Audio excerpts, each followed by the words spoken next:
What if I told you that the secret to a good relationship had very little to do with the person you're actually in a relationship with? A recent study of more than 11,000 couples revealed that the key factor in deciding whether or not a couple were satisfied in their relationship had very little to do with the person on the other side. Instead, it had to do with the dynamic that they built up between them over the years, the shared jokes, the history.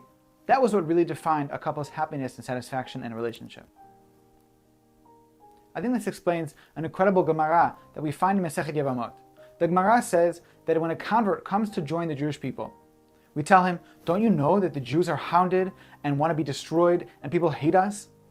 And if he turns around to us and he says, yes, I know, and I feel like I'm not worthy, but I want to join anyways, we accept him immediately. And the question is, well, why does he have to say I'm not worthy? What is he saying? Why are we accepting him immediately? What's going on here? And I think that this study explains it. The convert is coming along and he's saying, I understand that I don't have the shared history that you do with Hashem. I understand that I don't have the shared history of being chased, of being hounded throughout your entire existence, and nevertheless keeping the faith, nevertheless having this strong and intense connection with Hashem. And I understand that, but I want it. I want to be part of the story from here on forward. If he says that, we accept him immediately. He wants to be a part of our nation. He wants to be in a relationship with Hashem. This week's parasha is all about that relationship. It's all about the development of that relationship from the time when Hashem took us in the desert, when we were a young nation, all the way through the end of days. And there's one particular pasuk I want to highlight. The pasuk says, Ki chelek Adonai amo.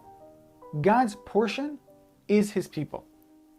God's fate and our fate are intimately intertwined. We're in relationship with one another. And Parashat Haazinu tells the story of that relationship. And it's so fitting that we should read this parasha on the week before Yom Kippur, Shabbat Shuvah. Shabbat Shuvah is a Shabbat where we are able to re-examine our connection to Hashem.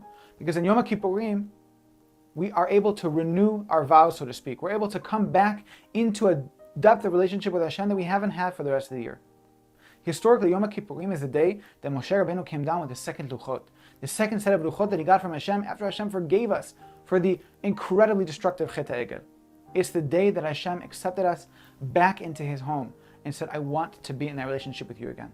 As we experience Shabbat Shuvah, as we experience Parashat Haazinu this week, we can prepare ourselves for Yom Kippurim.